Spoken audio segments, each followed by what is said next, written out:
बिस्मिल्लाहिर्रहमानिर्रहीम। Welcome to shine forces academy. Again PF के past जो जितने भी टेस्ट हो चुके हैं वो हम आप तक शेयर कर रहे होते हैं और कर रहे हैं। इसमें GDP, air defence, admin and security branch, education branch, aeronautical engineering, met branch, PF engineering branch, इसमें जो भी फिज़िक्स के सवालात हैं उनकी तैयारी हम अभी इसमें करवाएंगे। ठीक है, तमाम क्वेश्चन फिज़िक्स के इंक्लूड हैं इस वीडियो में, वो ज़रूर देखें। ठीक है, और इंशाल्लाह ये आपके काम आएंगे। और ये आ चुके हैं भाई, इससे रिलेटेड आप देख लें। और कितने क्वेश्चंस फिर इसी स्टेटमेंट्स को बेसिकली वो राइट लेफ्ट कर रहे होते हैं, चेंज कर रहे होते हैं। ठीक है, तो आपने देखना है कि किस तरह जो है वो कौन से क्वेश्चंस दे रहे हैं, कहाँ कौन से चैप्टर से ले रहे हैं। ठीक है, तो इनकी स्टेटमेंट जो है वो चेंज होती रहती हैं लेकिन क्वेश्चन वही रहते हैं। ठीक है, तो आपसे गुजारिश है कि इस चैनल को सब्सक्राइब कर लें, आने वाली वीडियोज़ भी आपको मिलती रहेंगी। और डिस्क्रिप्शन में हम जो लिंक दे दिए आपको उन पे भी ज़रूर विज़िट करें और प्रैक्टिस करें अपनी। जितनी ज़्यादा प्रैक्टिस करेंगे भाई आप कामयाब होंगे। ठीक है, अगर मतलब नहीं करेंगे तो फिर सिर्फ वीडियो देखने से गुजारा नहीं होता। प्रैक्टिकली ख़ुद को टेस्ट भी किया करें कि आप कितना लर्न कर चुके हैं और कितना आप परफॉर्म कर सकेंगे। ठीक है, चलते हैं क्वेश्चन की तरफ। When light waves inter from rare medium to denser medium, तो what is the phase change? Phase change क्या होता है? तो इसका जवाब है जी, the phase change is 180 degree. ठीक है, तो यानी आपका रुख जो है बिल्कुल 180 डिग्री पे चेंज हो जाएगा। When a waves inter from denser to rare medium, what is the phase change? तो इसमें फेज़ चेंज क्या है? अब जब देखें डेंसर टू रेयर होगा तो फिर 0 होगा। ठीक है, और अगर रेयर टू डेंसर होगा तो फिर 180 होगा। ठीक है, तो ये दो लफ्ज़ की जो हेरा फेरी है ना, ये याद रखनी है। What are the dimension of viscosity? Viscosity की डायमेंशन क्या है? तो m1 l-1 और t की पावर -1। उसके बाद है कि करंट को मेजर करने के लिए कौन सी डिवाइस इस्तेमाल की जाती है? तो ये है जनाब एम मीटर। अब सम टाइम ये क्वेश्चन इस तरह भी आ जाता है कि एम मीटर किस लिए इस्तेमाल होता है? तो वो जनाब करंट मेजर करने के लिए होता है।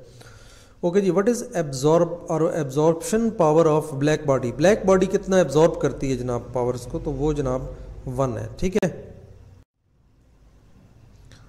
रिजेक्शन पावर, ब्लैक बॉडी की जो रिजेक्शन पावर है वो कितनी है? तो उसकी रिजेक्शन पावर जो है ना वो 1 होती है। ठीक है, which particle has maximum E/m value? E/m किसकी जो है ना पार्टिकल की ज़्यादा होती है? तो ये हाइड्रोजन की सबसे ज़्यादा होती है E/m वैल्यू। उसके बाद है जी वीन्स इक्वेशन क्या होती है? वीन्स इक्वेशन होती है जनाब lambda maximum is equal to B/T। अच्छा जी, अच्छा ये मैक्सिमम थोड़ा नीचे भी लिखा होता है। ठीक है, इसको भी ध्यान में रखना है, बेस जिस तरह हम लिखते हैं। What type of reaction take place in the sun? Sun में, सूरज में किस किस्म का रिएक्शन प्लेस होता है? तो ये जनाब होता है फ्यूजन का रिएक्शन होता है सन में। ठीक है, न्यूक्लियर फ्यूजन। व्हाट हैपन्स, क्या होता है to the apparent frequency of an aeroplane coming toward an airport? जब एयरपोर्ट पे एक जहाज आ रहा होता है तो जो अपेरेंट फ्रीक्वेंसी है उसमें क्या होता है? तो अपेरेंट फ्रीक्वेंसी जो है उसकी बढ़ जाती है। ठीक है, नॉर्मली उसकी फ्रीक्वेंसी है वो अपेरेंट वो बढ़ जाती है। नेक्स्ट क्वेश्चन है कि क्या होता है जब अपेरेंट फ्रीक्वेंसी किसी भी एरोप्लेन की मूविंग अवे, यानी जब एयरपोर्ट से वो उड़ रहा होता है, दूर हो रहा होता है, तो फिर कितनी होती है? तो जनाब उसकी डिक्रीज़ हो रही होती है फिर। ठीक है, यानी जब आप जहाज़ आपका एयरपोर्ट पे बैठ रहा हो, बैठने के लिए आ रहा हो तो फिर इंक्रीज़ होती है, और जब एयरपोर्ट से उड़ रहा हो तो फिर डिक्रीज़ होती है।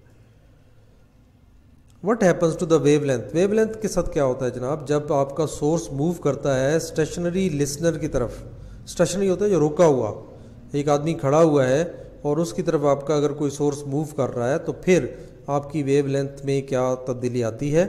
तो वेवलेंथ जो है वो डिक्रीज़ हो जाती है, कम हो जाती है। ठीक है, अगर आप यहाँ पे आप देखें, यहाँ पे अगर सोर्स अवे जाता है फ्रॉम द लिसनर, जो आपका सामने बंदा खड़ा है, आप उससे अगर दूर जाते हैं तो फिर वेवलेंथ उसकी क्या है?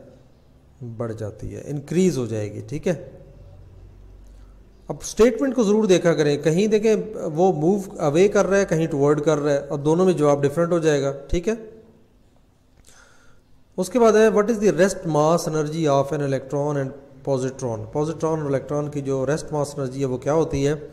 तो ये होती है जनाब 1.02 MeV, मेगा इलेक्ट्रॉन वोल्ट्स। ठीक है, नेक्स्ट क्वेश्चन है, इन अ कैपेसिटिव सर्किट में how are the current and voltage related? Current और वोल्टेज आपस में कैसे मिलते जुलते हैं, इनका क्या ताल्लुक है? तो कैपेसिटिव सर्किट में करंट और वोल्टेज जो है वो आउट ऑफ फेज होते हैं, ठीक है। नेक्स्ट क्वेश्चन है, what does a photo electric effect proof. Photo electric effect में क्या साबित करना होता है या होता है। फोटो इलेक्ट्रिक इफेक्ट ये साबित करता है कि जो पार्टिकल हैं वो नेचर ऑफ लाइट, ठीक है, उसमें नेचर ऑफ लाइट है। What must be energy of photon for Compton effect. Compton effect के लिए जो फोटोन की एनर्जी है वो क्या होनी चाहिए, तो वो जनाब होती है रेंज 0.1 से लेकर 1 MeV तक, ठीक है। How is the energy of scattered photon. Scattered photon की जो एनर्जी है वो किस तरह एक दूसरे से मिलती जुलती है टू द इंसिडेंट फोटोन से एंड रिकॉयल इलेक्ट्रॉन्स और रिकॉयल इलेक्ट्रॉन से। तो हम ये कह सकते हैं कि energy of the scattered photon equals the energy of the incident photon minus the sum of the kinetic energy gained by the recoil electrons and its binding energy. Okay, what is resonance circuit. Resonance circuit क्या होता है। अब देखिए resonance से भी question लिया है। Resonance circuit जो है ये प्योर रेजिस्टिव सर्किट होता है। How many revolutions are equal to 1 radian. एक रेडियन के कितने रेवोल्यूशंस बराबर होते हैं। एक रेडियन जो है वो इक्वल होता है अप्रॉक्सीमेट 0.159 रेवोल्यूशन के, ठीक है। What is the unit of impulse. Impulse की यूनिट क्या है, तो इम्पल्स की यूनिट होती है newton second. What is force exerted. Force exerted perpendicular to an area. Area के परपेंडिकुलर जब फोर्स होगी तो फिर क्या होगी, उसको हम क्या कहेंगे, उसको हम कहेंगे thrust. With Pakistani physicist and scientist received a Nobel prize in 1979। 1979 में कौन से पाकिस्तानी साइंटिस्ट ने नोबेल इनाम लिया था, तो ये है डॉक्टर अब्दुल सलाम। इन्होंने 1979 में नोबेल प्राइज लिया था। What device converts. कौन सी ऐसी डिवाइस है जो कन्वर्ट करती है मैकेनिकल एनर्जी को इलेक्ट्रिकल एनर्जी में, ठीक है। तो ये जनाब है जनरेटर, जैसे हम डायनमो भी कहते हैं, तो ये मैकेनिकल एनर्जी को इलेक्ट्रिकल एनर्जी में कन्वर्ट करता है।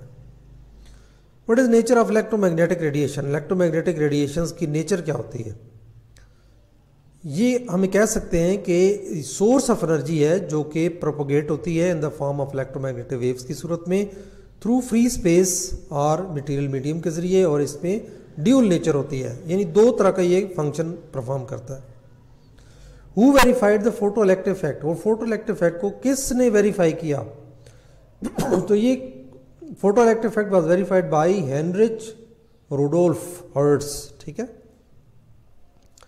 When does mass become zero। Mass कम जीरो हो जाती है, किस वक्त जीरो होती है, when pilot is diving down।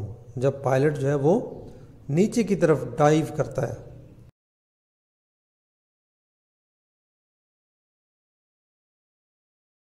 पसंद आए होंगे।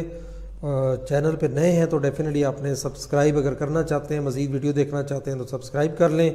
पसंद आई है तो लाइक कर दें, कोई क्वेश्चन है तो कमेंट कर दें, ठीक है, या कैसी लगी है वीडियो वो आप देखें, ठीक है, उसमें कमेंट कर दें। और भला करना चाहते हैं किसी का तो ज़रूर शेयर कर दें, ठीक है, ताकि आपको भी सवाब मिल जाए। अपना बहुत सारा ख्याल रखें। Take care. अल्लाह हाफिज़।